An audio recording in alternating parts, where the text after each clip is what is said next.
just now tuning in, hit the like, hit the subscribe, and hit the bell. GMS family, we here.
Yo, GMS fam, the green room, what's happening? Everybody, what's going on? I see y'all in here. Arius, Lady Aries, JJ, Brimdog, what's going on? Glad y'all popped in. Vincent Lee III, what's going on, bruh? The green room, come on back. Share this, share the live to your socials. Let your peoples know. Let's get it going. It's a good day. Yes, sir. Hey, as always, once again, I got to start it out with positive energy, good vibes. I hope everybody's doing well. It is a beautiful Wednesday. The sun is shining. There's a lot to be grateful for. And I want y'all to know that today's episode is going to be different. There's going to be some gems dropped on y'all today, some good gems. And you're going to get to know somebody who is a very talented, multi-talented individual. Proud to call this guy family as well. Big cousin for sure. What up, C-Mo? What's going on? Oh, it's okay if you missed earlier. It's a replay value, man. You can go back and replay that later. But today, right now, in this moment, we have somebody very special coming on to the show that I want to interview, and I want y'all to get to know as well. I want y'all to give a very warm welcome to L.A. Buckner. The incredible L.A. Buckner. What's going on, bro? Am I unmuted? Yep, you good. You made me excited to talk to me. Hearing your voice, bro. Hearing your voice is my G. Dynamic voice, fam. Appreciate you. We got dynamic people in our family. Yeah. That's one thing you should really understand and like look into, bro. Oh yeah. There's some hitters in the world, for the world. You know what I'm saying? From our family. Oh yeah. Dynamic. What up, bro? What's going on, man? I know you're gonna enlighten us with some of that later on too. I'm definitely gonna ask you some questions. I'm glad to have you here, man. I'm glad to have you in the realm of the GMS show, man, and kicking it with us in the green room. Everybody in the chat, man. I love everything about this. So this isn't a podcast. This is a streamed show. Yep, this is a streamed show. I don't really call it a podcast. This is a show. I want to be able to build a show around this. You know what I'm saying? This is hard, man. I love everything like this, bro. I listen to podcasts all day. I'm on this. I'm on it. I'm with it. Oh yeah, you definitely enjoy this, man. If you get the time, man, go ahead and skim through some episodes, man. We talk about some real stuff on here. And what I really what I really like to do, I want to get into the interview realm. You know what I'm saying? Because like I really think that's one of the things that has been one of my hidden talents, is to be able to just hold conversation with people and actually talk to them and get to know them and kind of feed off them and talk about certain things that kind of relate to myself too as I hear things. And it's not work. when you're doing something you love. Right. It's just mad fun just talking to people in general. So like when you have an aim behind it, a purpose, and you're using that purpose, that's cool, bro. That's Oh, fire. most definitely, most definitely. What's going on? What's going on, everybody? Now look, as I do these interviews, one thing that I have learned through this process is how to get to know somebody. I love getting to know people beyond the things that they do, and then gradually move on from there, because there's a lot to tell about how people got to where they are. They didn't just wake up one day talented. You know what I'm saying? You went through a lot of processes. You went through a lot of ups and downs. You went through a lot of things to be as great as you are, and still have so much room to even be greater. I don't even know how that's even possible, because we see, bro, you know, it is possible though, because yeah. bro, I was up in my thoughts this morning, like at like maybe 4 a.m. I was thinking like, yeah, there's definitely levels to this music thing. There's levels to everything. Levels to everything, right? Yeah. Yep. But I'm talking about as a musician, right? As a jazz musician or a church gospel musician, there's literally levels to this thing, bro. And no matter how cold I am, I still got homies who can do it a little bit better, who do this thing a little better than I do. I got a lot of things that they don't got. I got versatility. I got Africa. I got the Latin. I got, but they still got some things. It's like, it's levels, bro. When you talk about playing and chopped and ability and like speed, and it's levels. You know what I'm saying? So I always feel like I'm Carmelo of the drums. You know what I'm saying? Yeah. You know what I'm saying? All my homies know that I'm a hitter. I came up with the greatest. You know what I'm saying? That's all you really want anyways, bro. Is respect from your peers. Well, Like, I heard you speak on that, on your peers, and how you've had fire mentors growing up, which is it's a blessing to have people that are just incredible around you and teaching you. Yeah. How so before we get to that part, I want to know what got you into the realm of being a musician. What made you start really getting into playing the drums? The Black Gospel Church. Africa, that's a tradition that carried all the way from Africa, is musicians, black, but the Black Gospel Church, though. Yeah. Like there's no better training for any musician, not even the heavy metal players with the speed and double bass and crazy fast. Yeah. They can't put it together the way we do. They love what we do. The whole world love what the Black church does. It's a whole feeling behind it. No, bro, feeling. It's the spirit. It's literally the spirit.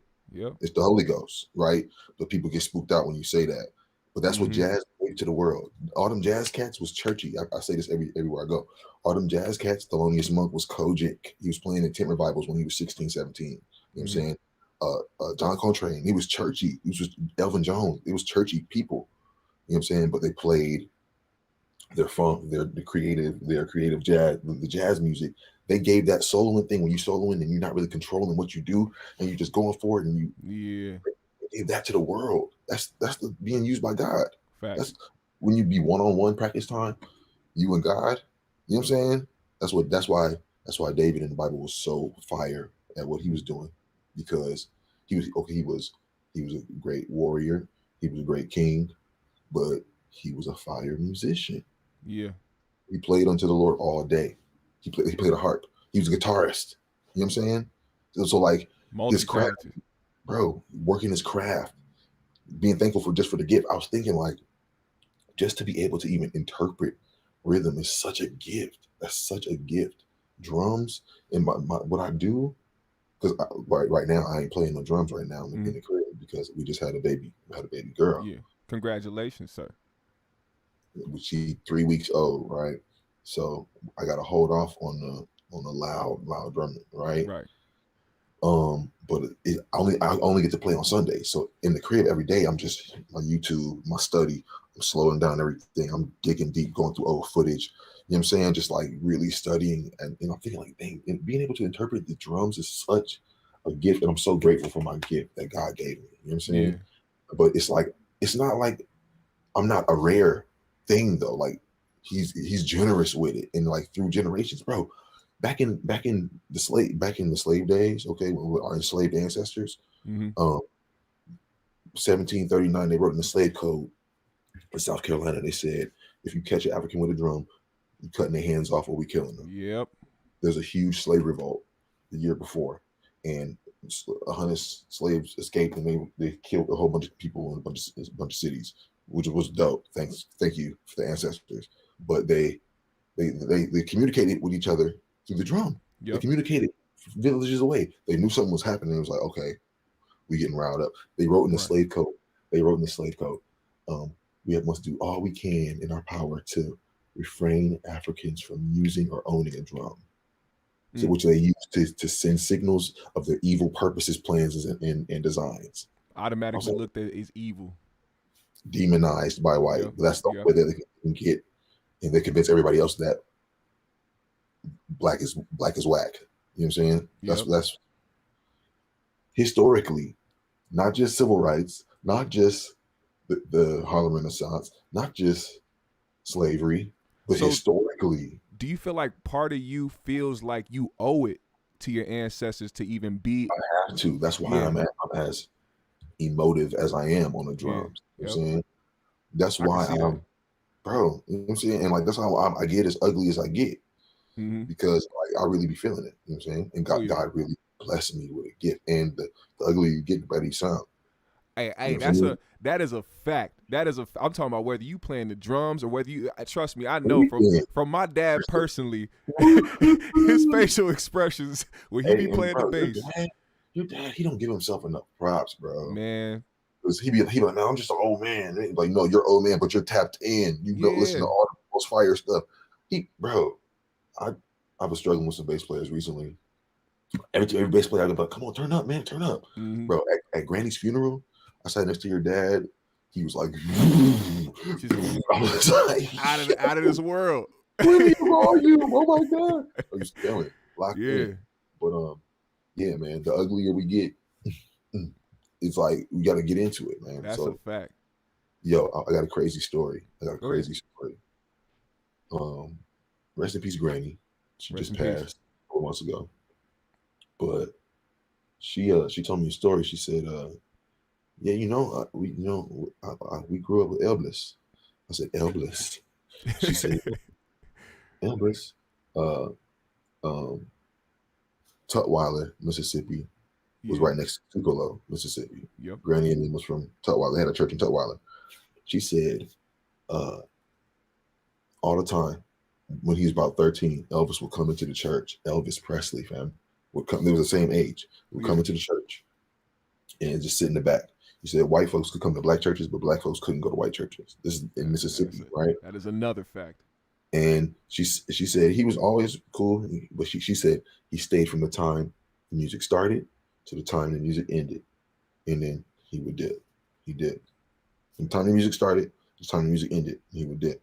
And he never caused no trouble. He never bothered nobody. He just came in and watched. He's in there soaking that. He was soaking it up.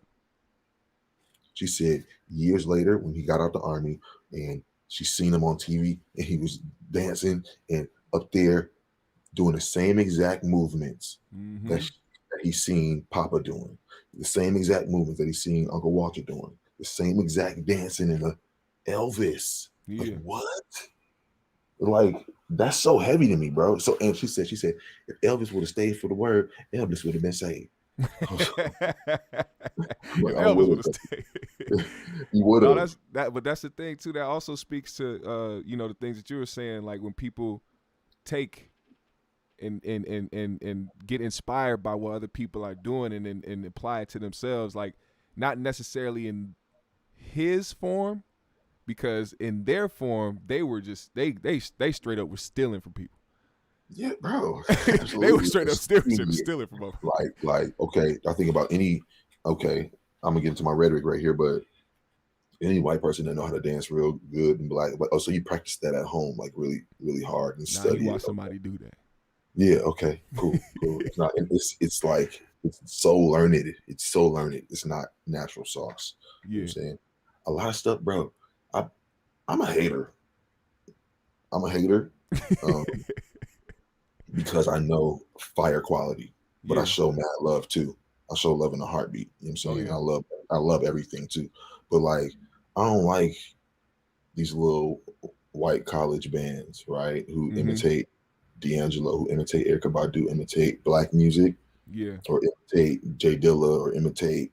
I don't show no love to that, bro. So I know people who's better than that, who got it naturally, who ain't Nah, trying to. cause let's keep it real. It's Back in their the day, skill. when these black colleges and these black bands were doing this stuff, they were looking at it as quote unquote ghetto or distasteful. And then when they realized that it was keeping everybody hyped, they were okay. Well, let's start playing Earth, Wind, and Fire songs or all. Come on. That's every culture Yeah. everywhere. Yeah. Food and dance and fashion, in music, okay, in science, whatever the black people are doing, especially the black LGBT Mm-hmm. people are doing, especially that crew, Yeah. especially what they're doing is the very salt of what the earth needs to survive. Cheese, Mm-hmm. honestly, you know what I'm saying? It with NASA, it was black women. Okay, Yeah. IBM, it was black women. Okay, agriculture in America, how the soil works and how we're able to clone food so good. It was black enslaved African women who Yep. was doing that. Okay, bro, my dream job. You said, we'll get into some things, multi lanes. My dream job, bro. Have you seen High on the Hog? High on the What's that? Hog? What's that? It's a Netflix documentary. High on the Hog or Handsome? No, High on the Hog or something like that. And it talks about black food.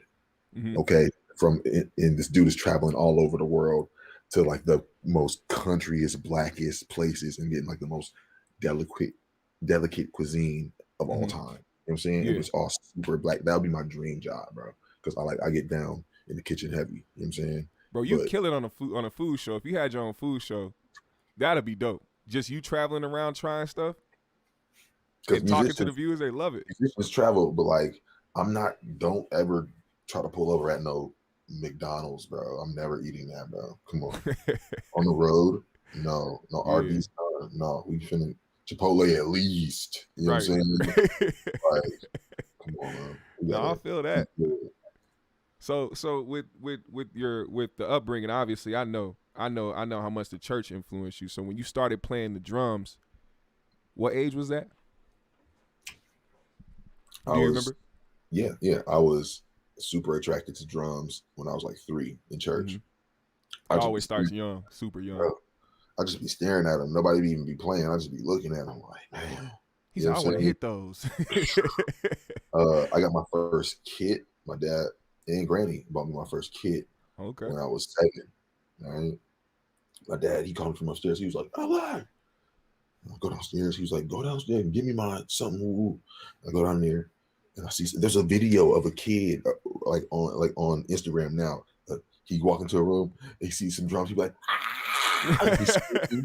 Like that's literally exactly what happened. I was just like, I went to my dad. I Yeah. was like, "There's some drums down there." You know what I'm saying? So he's like, "Yeah, go ahead, play." I've been playing since I was 3. You know what I'm saying? But I became the drummer of my church when I was 11. I, yeah, bro. I've been playing my whole life. Drums shows me I didn't really choose drums. You go to school and white kids. I think I'm gonna choose the clarinet. Let me try this. I don't like this. I want to do this. I want to play the flute. No, I want to play the Right. sax. The They don't- recorder. you know what I'm saying? It's like, no. I was telling my band teacher, I'm like, no, I'm a drummer already at my church. Like I need to play drums. He's like, no, Richard's on drums. So you're gonna take a saxophone and you going, I'm like, all right, cool. I'm playing the sax, bro. In 6th grade, playing sax by ear, not reading no music. I'm like, nah, I can Mm-hmm. sing, I can choir, I know these skills. Like I figured it out, right? But like church is always a head start Yeah. in whatever I'm doing in my life. Church is always giving me the advantage. Okay. I've been playing in front of people since I was 7. Okay. I got to college and some of them kids right out of high school, now they're playing in front of people. It's like, come on, bro. Like Yeah. this church gives you the advantage. You know what It I'm saying? does. You got to work in many different environments in church. You know what I'm saying? Bro, and Like look, the rule that. is pay attention to everybody and don't mess up. Yeah. Honestly, it's pressure. Yeah. But It when is. you come up as a kid and you just speak the language and that's all you see is just like the highest level. That's why Chicago, they breed the dopest gospel musicians of all time. Chicago. Yeah, Something is in the water in Illinois. Something. Well, gospel was invented in Chicago. Thomas Dorsey invented gospel music in Chicago. really. But yeah, but they have the coldest. Anybody who's absolutely fire, they're probably from Chicago, and they play for all the pop artists. They play for all the, you know what I'm saying, all Chicago cats.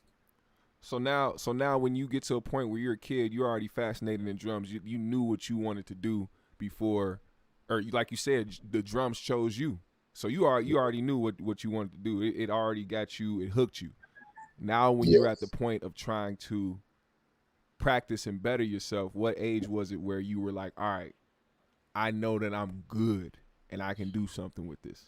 YouTube came out around like '06 Mm, ish. It didn't really hit till like '09, right? I graduated '08, but like I would be studying in my basement and like running to the computer room and rewinding something like 6, 7 times, rewinding it, and then running to the drums and like trying to try exactly what I was, you know what I'm saying? So I'd be like, I do that to this day, bro. But yeah, now yeah, I just got the computer right next to me, like I teach and like it's crazy now, my setup, right? Um, but bro, I've been tapped in. You know what I'm saying? I was discouraged from playing drums though, bro. really. I'm in a summer program. I'm about to go to the 6th grade. I'm in a summer program, and everybody they stand up. She said we're gonna do a project. Talk about what you want to be when you grow up, your dreams, aspirations. Boom, boom, boom. Everybody's like, yeah, I'm gonna be a doctor. I'm gonna be a lawyer, pediatrician. One kid, I'm gonna be an astronaut. So I'm thinking to myself, I'm like, oh yeah, I'm finna kill it. Yeah, I'm finna kill it. My turn. I'm like, yeah, when I grow up, I want to be a drummer. I want to travel in, the world, and I want to play in front of people, and I want to, yeah, be a musician. And the lady looked at me. She was like, a drummer? She was like, you ain't gonna make nobody doing that. She's like, you gotta find something else to do. I was really. like, you know the meme, the Yeah, white dude, like, yeah. The that's my confused guy. favorite joy. That's my favorite joy. He said, "Excuse me." He's like, oh. So that really actually kind of scared me. When I was a 6th grader, right? So I thought, okay, well, I'm gonna be poor if I want to be a drummer, so I got to figure out something else to do. I struggled with this up until community college. I was at Normandale. I was supposed to go down to Clark, Atlanta, Yeah. but the money was funny. I was 17, couldn't apply for a loan. Parents got the knife for the loan. Like, okay, so I got to switch it up. Community college, and at this time, I'm playing drums in this group in this community choir, right? In DFY, and that was really college, bro. That Yeah. was really my college experience because we playing gig after gig. We playing basketball games. We playing Mm, Martin Luther King Day. We had 4 or 5 gigs in a day. We playing funerals, young people funerals. We playing banquets. We playing, you know what I'm saying? There's so many gigs with just a bunch of high school students in the choir. Like, yeah. bro, that was like intense work for me. You know what I'm saying? That was a super training Okay. ground. I got to McNally after community college. I got to McNally Smith College of Music, and that's when I was able to like focus and hone in and like, Yeah. McNally is a very, very, very well known and prestigious music school out here. yeah, but they no, they got shut down, bro. They got shut down. They got shut Yeah, I down. heard, I heard, I heard that as well. What was that like? What was that experience? Whiteness, good old boys club, Mm, not letting black people in and flourish, and that's what it was. really? White boys in controlling the money. The owner of the name of the school, Mr. McNally, he Mm-hmm. referred to the school as his retirement fund. You know what I'm saying? It's like Damn. he only hired his friends who was like super like dated, antiquated. Like, you know what I'm saying? They That's wasn't teaching crazy. no real current stuff. But I would skip class to go study with the homies. We'd be in the practice room, rewinding YouTubes, Mm-hmm. literally playing shed, playing with each other. Boom, boom. You know what I'm saying? Trading ideas back and forth. You know what I'm saying? Well, So so what's now, up? so now, so I also want to talk to you about the process now. Like, okay, you're trying to establish yourself as a drummer at this point. Like in the high school days, are you already has established yourself as a drummer then, or are you just It trying to happened get there? naturally. It happened naturally just Okay. through church, through that community choir I was with, establishing myself, hitting all the gigs, all the events. You know what I'm saying? Yeah. People see I'm coming up. We did a recording, a live recording. We released a CD. Bro, I was in college at Normandale, and I decided to take some music classes. So I took some drum lessons with the dude, and I'm there, and the dude is just like, I played him some of the music that we recorded with the choir. He was just like, if you're already doing this, he was like, you don't even need to be studying with me. He was like, I can't teach you anything. I was like, oh snap, okay, keep it real. All right, so I'm just gonna go in this practice room. Like, Right. he really, church gave me that. So that really helped me establish. McNally was just, I graduated, I did 4 years at McNally, and they said, okay, we want to give you a scholarship for your master's degree. I was just like, I was gonna move to California. I was gonna be out in Los Angeles. Like, okay, let's get it. But it was like, okay, the master's degree. I'm fire at teaching too, so it's just like, okay, that could really open up a lot of different doors, though, and some security too. Did the master's degree, got married right after I graduated. You know what I'm saying? But I'm teaching. I'm teaching at all these schools. I've been teaching at schools all over the city. I do lessons at the crib. I do jam sessions. With students, with homies. I record all the time. I play. I have my own band, Big Homie. Do you remember your first gig? Or you just done so many? Excuse me. Like technical first real gig. 11 years old. Okay. My cousin moved away. My cousin Z was the drummer at my church. He moved away to college. He was 7 years older than me. 18, boom, moved away to college. I was the drummer at the church now. He's playing. He's able. Kirk Franklin. He's a. Yep. I know that back and forth. Yeah. And Silver and Gold. That was like my first official. Like, I was 11. It was like, okay, no, you really gotta handle business.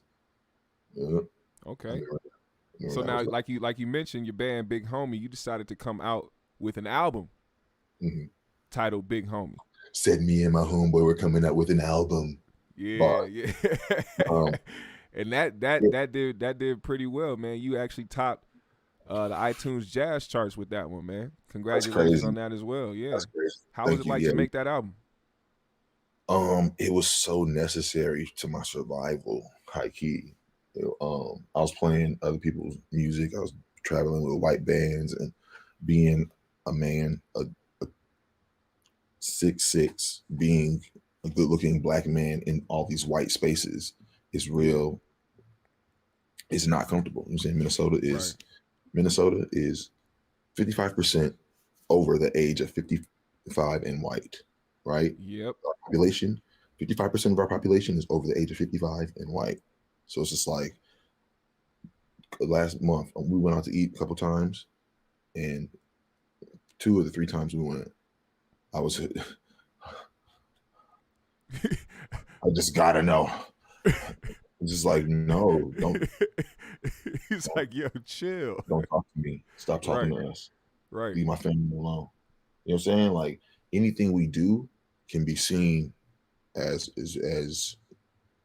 reason to flip out on somebody. Black and white folks look for any opportunity they have to exercise authority. I can't do it. Especially the authority that they don't even have. No. Make sure you pick up this trash after you're done. Like, why are you talking to me? Right. Like, back up. They love to make people uncomfortable. I don't even like giving them English. There was one lady, I was driving on like a little sidewalk park. I was loading some gear for the band. And this lady's like, no, you can't. I looked at her and said,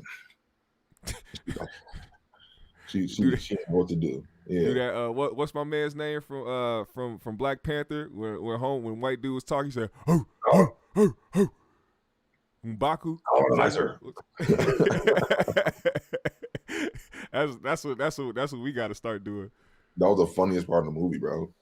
So the process of it all, and being able to accomplish something like that. Did that bring more of a fire to you to continue to just continue to make that type of music to be in that space?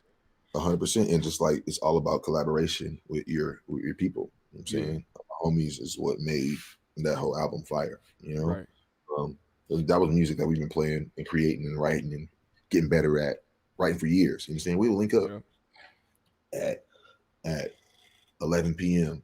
to go shed at the venue. To go, somebody got keys. All right, let's go play. Boom, and we leave at 3 a.m. You know what I'm saying? Just creating. Bro. You know what I'm saying? That was like the golden time. But yeah, man, it's that music that I wrote with my friends. We created our arrangements that we did with my friends, and for it to go number one on the jazz chart, that was just like my support system, bro. It was like family did that, church did that, friends and support, and like at the crib really did that. And PBS high key did that too. That was the next question, how you got involved with Sound Field, because you are a host on Sound Field on PBS, by the way. Yeah, how did that come about? Blessing fell in my lap. You're great at what you do. The homie, a friend of mine, Toussaint, he hosted another show at PBS. I think I know who that is. He's a speaker, right? He's out here. Yeah, I know exactly who that is. Yep. Morrison, yeah. Yep. He hosts another show with PBS, and they was like, "Well, we want to do a music show. Do you have any suggestions?" He dropped my name. Dude hit me up. He was like, "Yeah, we want to do like a music show." I thought it was gonna be like a one-time like documentary. You know what I'm saying? It's like, yeah, I'll do that. Let's get it. I get to the room. I get to the TPT like boardroom, and it's like it's food catered. It's like they flew people in from Toronto and from Chicago. I'm just like, oh dang, okay. Yeah. It's a room full of white people. I'm like, oh snap, let's get it. Okay, what we doing? They said we're creating a music education show for people ages 9 to 90. I was like, what? I was like, that's crazy. Yeah. I'm with it. Okay. And it's just like we're contracted for 15 episodes. I'm like, oh dang, let's get it. I met Nare, found out who she was. Fire pianist. She's one of the co-hosts. Mm-hmm.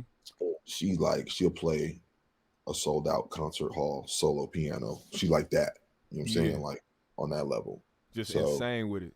Yeah, classical music. So we come from two different realms, but like we nerd out about music and stuff. It's dope. It's a dope show. We like 37 episodes deep now. We getting contracted for more joints. So that is Sound Field. I'm learning every episode. Like people think I know all this stuff and I'm just saying it. Like, no, bro, I memorized like the little scripts. You got to memorize paragraphs. As I'm reading it, I'm just like, this is so official.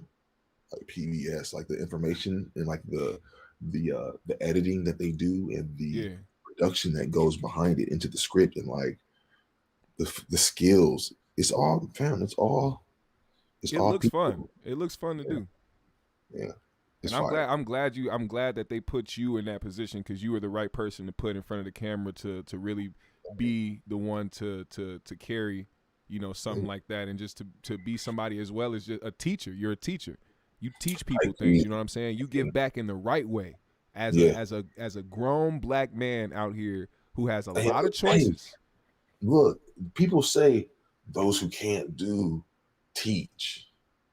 I'm like, y'all had the wrong teachers. Right, that's too exactly. Bad. Like, I'm doing it. I'm doing it, and I do it good. You know what I'm saying? Like, you got to get to a point where we're not afraid to just tell the truth. If we fire at something, we just got to let it be known. We just got to say it. You got to say it. Like, yes, have humility and be modest, of course. But internally, my big cousin, who's that drummer I told you about, he's one of the most dynamic people I know, bro. My big cousin who moved away to college, Z.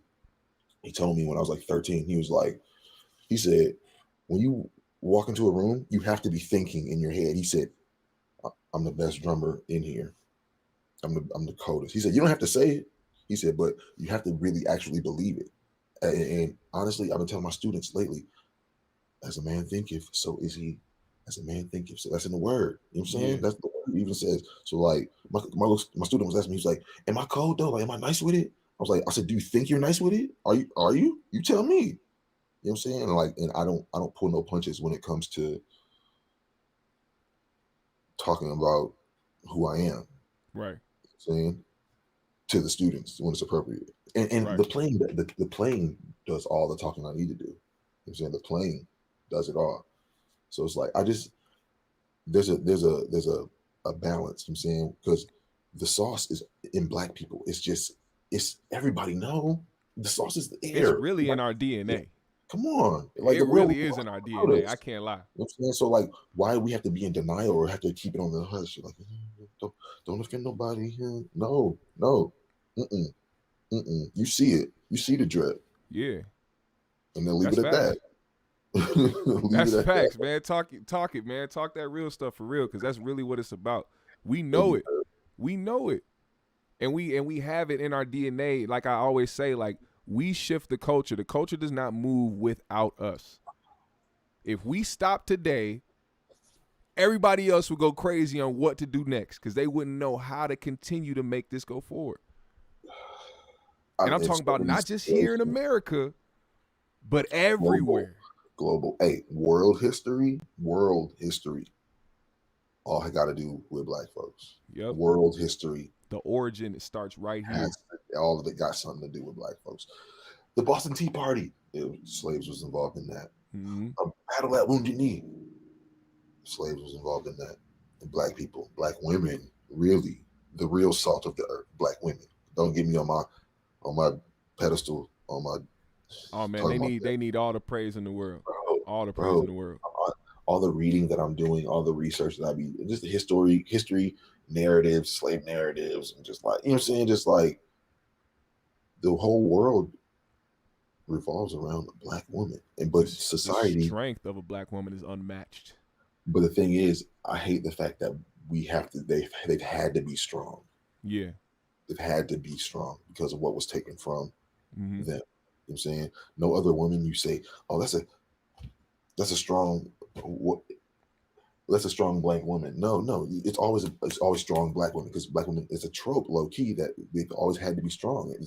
Why are there so many matriarchs and there ain't no patriarchs in the family? Because men were stolen from the home. It was illegal to be a father. It was illegal to have a family as a black man. Frederick Douglass said it was illegal to have a family. You were taken from the home to breed or to fight for your life or to work in it. You know what I'm saying? Like, so women have held our entire culture together. Black women have held the world together. That's what that is a fact. That's what, I don't know how else to put it. Hey, praise to every black woman that exists. You deserve it. You deserve it. I also heard through the grapevine, just to take a quick little switch, I heard through the grapevine, and not really through the grapevine, but you won 2 Webby Awards, sir.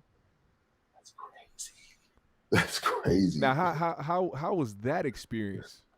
That's you didn't win just 1, but 2. The show, the first time we won, the show in general, like the idea of the show, I think, won a Webby. Yeah. Then the second time we won, it was my specific episode that, like, I think God gave to me, and that, like, the gospel episode. Mm-hmm. I was just like, wait, we explained on this music. We need to explain how fire gospel is, and like what a drum shed. I always wanted to explain that. I still need to do a video series on explaining what that is, just so to get people hyped into our world. You know what I'm saying? Right. But that episode specifically won a Webby. I was like, oh, we had Ty Tribbett and Donald Lawrence, like my 2 favorite gospel artists. Like, oh yeah, they are amazing. So it's Ty like, Tribbett's energy is ridiculous. Musically, and his word is his preaching is just insane, fire. Oh yeah, fire, hilarious, great, real. You know what I'm saying? But yeah, bro, the Webbies. And so I was like, well, what is a Webby? Like, it's like an internet Grammy. I was just like, it is cold. Some of the biggest names have come through winning Webby Awards. What I'm gonna do with it, you know what I'm saying? Was like, more opportunity come. Hopefully, let's get it. Oh yeah, but the eyes will be on you, bro. The eyes will be on you because you've worked for it. You've worked for that. Wow. You know what I'm saying? And you brought yourself to a point where you can start controlling the things that you want to do creatively. I think people trust that with you because they see where you go with it. So if somebody came to you, like if I was somebody to come to you and be like, yo, I wanna do something live, or I need a drummer, I'm not gonna come to you telling you what I think you need to do. I think when people hear you, they be like, all right, I already trust what it is. We finna do this the way that we supposed to do it. Ain't no controlling that. You have the gift. Here's the thing. You have to learn how to say no, right? Mm-hmm. Just for my own sanity, from my family schedule, for work balance, for you gotta learn how to say no. And that's one thing that I've and when you say no to a gig, you're not shutting a door. You're not closing off an opportunity. Right. That's not what it is. When you say no, you're making room for the opportunities that you do want to come. That's another revelation that I've had. Saying no is not cutting off opportunities. Saying no is just like, unfortunately, I'm not available for that. Yeah. Maybe next time. But you got to make room for what you really do want to do, because it's going to come. You just got to make the room. You know what I'm saying? So that's how I look at saying no now. It's like, okay, you're not cutting. No. So far, what has been? I'm gonna ask you a few more questions before I let you go. I know you got some other engagements, but what was your favorite show that you have done so far? Something that is just super memorable to the point where it's just been your favorite so far. You can't stop thinking about it. I'll tell you this. Sound Set here in Minnesota. It's the biggest hip hop festival in the world. It's strictly all hip hop, just all rap. You know what I'm saying? Yep. Like, I played Sound Set a couple of years ago. I've never been that loud in my life, and I've never been allowed to be that loud in my life. When we played at about like 1:00, it's probably like 8,000 to 10,000 people. Oh, it's super, super thick out there early too. Yeah, it was like insane. That energy and just feeling my drums being that loud. I had drums coming in my ears, drums coming in the monitors. The stage was vibrating when I was hitting the kick. Like, it was so cold. You felt like you had total control, didn't you? It's kind of freaky though. It's like, whoa. It was crazy, huh? It's a lot of responsibility. Like, yeah, that's what it is. It's responsibility. It's like, all right, I gotta kill it. I gotta do good, because everybody gonna hear every little thing I do. So it gotta be fire. You know what I'm saying? And I got off. Got a little solo action. They went crazy for your boy. You know, it was dope. That was amazing, man. I don't know if I feel like I was there for that one. Did you open? You were with Dim Atlas, right? Yeah. You seen that? I feel like I was there for that one. And people was like, when you was like, "That's my cousin," niggas was like, "No, it wasn't." I had no idea. I had no idea who was on the drums. I just knew that somebody was killing the drums during his set. I had no idea who was on the drums. Like, you had to understand too. When I'm at Sound Set too, it's a different vibe. So I ain't gonna. But music festival is only specifically for people to do legal drugs there, bro. Right. It's like any music festival in the world. That's why. But paying attention to the music is the important part for me. The crowd. Now that I've experienced a music festival from like the musician, the luxury side of it, and like being an artist and like having access to your own trailer and like snacks and a rider in the trailer, you know what I'm saying, and like golf carts to get you around the premises and like you ride and you see DMX on the, rest in peace, he had a Randy Moss jersey on too. Yep, so I was there for that because I was when DMX was there. Yep, I was definitely there for that. On a golf cart, just kicking it, just like I can't go to no other festivals, bro. All them people, like, I can't go to no. So you were there the same year Lil Wayne was there. Hey, look, they cleared. Hey, when Wayne came up, they cleared the whole backstage. Everybody got. He said, "Everybody, I don't care who you are. Everybody get out. Everybody, take your stuff. Go." Wayne coming through. I was like, "Oh my god!" I'm like, I know his drummer. That's my homie. I know. He was like, "No, Wayne coming through. Leave." I was like, "Okay." Yeah, I was definitely there for that. That had to be a great experience, man. Yo, so I'm on the side of the stage, right? Like, I'm on the side of the stage. I'm talking about All Access, right? Yeah. Somebody had canceled, but they had the baby come. You know what I'm saying? This was before. This is right when Uzi was supposed to be there. He canceled. Yeah. And they had the baby come out, and I was on the side of the stage just watching. And look, right next to me, this artist named Tierra Whack. You know Tierra Whack? Oh my God, do I? Jesus, she's incredible. I said, my sister would be so jealous if I got a picture with you. She was like, "Oh, man, let's go." I was, boom. And I looked at it.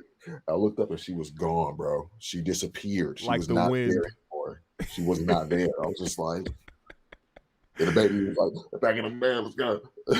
Right. Like it just happened like a movie. It was cold, bro. The whole experience. By the way, shout out your sis too. By the way, because I'm telling you, like I say, when it runs in the family, it runs in the family. Talented individuals, people who are creative and can really build off of their mind. I'm telling you. When I tell you, Black women are the salt of the earth, I believe it wholeheartedly because I'm related to my sister. Yeah, Maya is Jay-Z. Oh, Maya yeah. is Quavo. I call her Quavo because she got it. She got the dress. She be Cartier every day. Listen, I did Alexander. She all that. So she be killing it, man. She knows style for sure. But Maya is like Hove, though. Mm-hmm. Like, there's no other way to say that. Heavy entrepreneurial spirit. Mm. Heavy. It's very heavy, and then not only that, but you can want to be an entrepreneur all you want.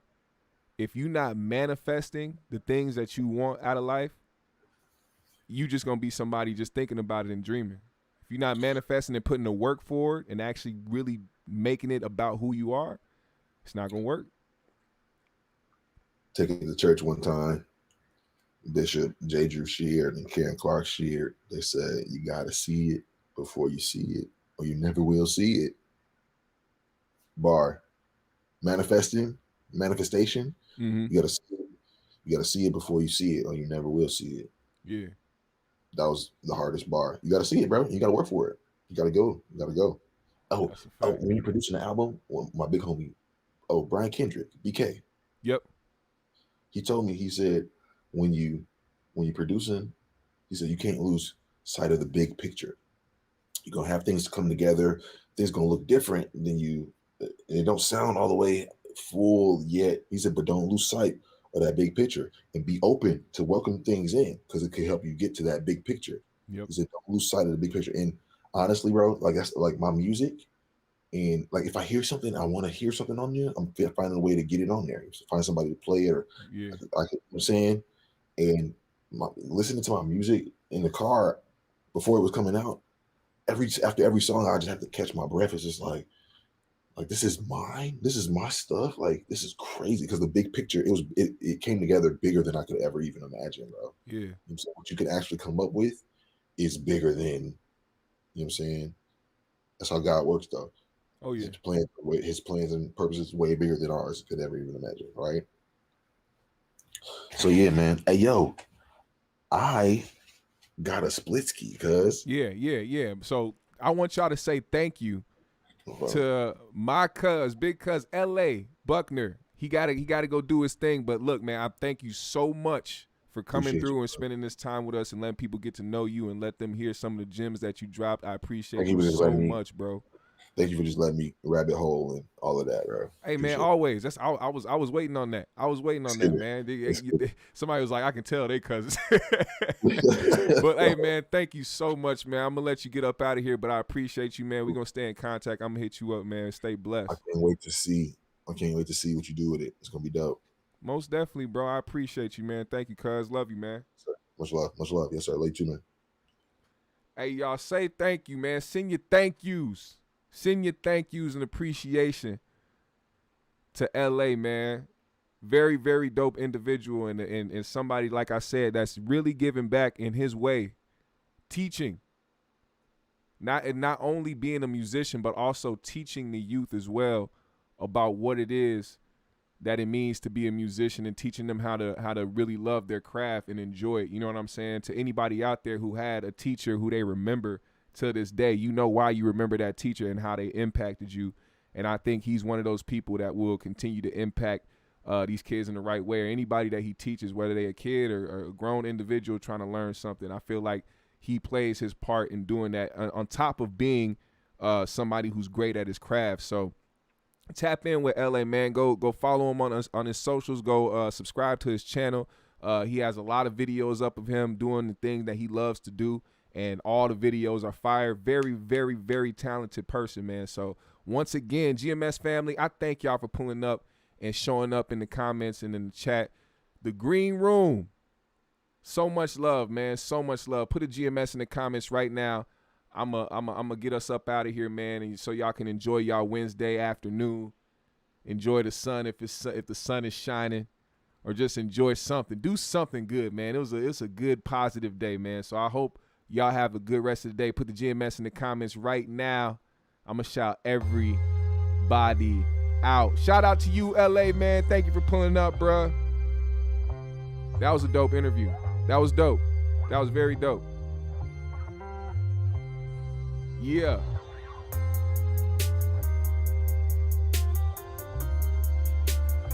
Put a GMS in the comments right now.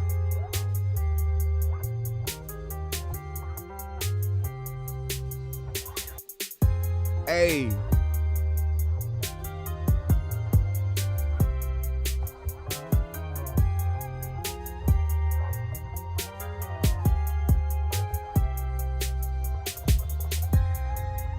Shout out to Vincent Lee III, Lady Aries, Arius Allen, Tehadora, NYC, Eternal Umbra, Jan Wynn, JR Miller, Wonder Man, Love Lace.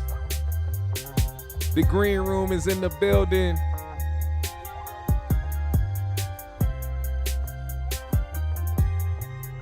The Green Room is in the building. Hey. What a great day, man. 2 great lives today. 2 great topics and discussions. Another great interview in the bag. A lot more to come with a lot of great people, individuals, artists, entertainers, speakers. So please, when I have these interviews, pull up, man, because you never know who's going to pop up. I got some good things lined up for the future. Don't you get it mistaken. You ain't going to want to miss that. It's live. GMS fam, the Green Room. Thank y'all so much for pulling up on me today. Go ahead and click those other links too. Hit the GMS shop. Go listen to those beat albums. Support GMS in all ways. Hit the Cash App if you're feeling friendly. Follow me on my socials. I follow everybody back. GMS fam, Green Room, we out.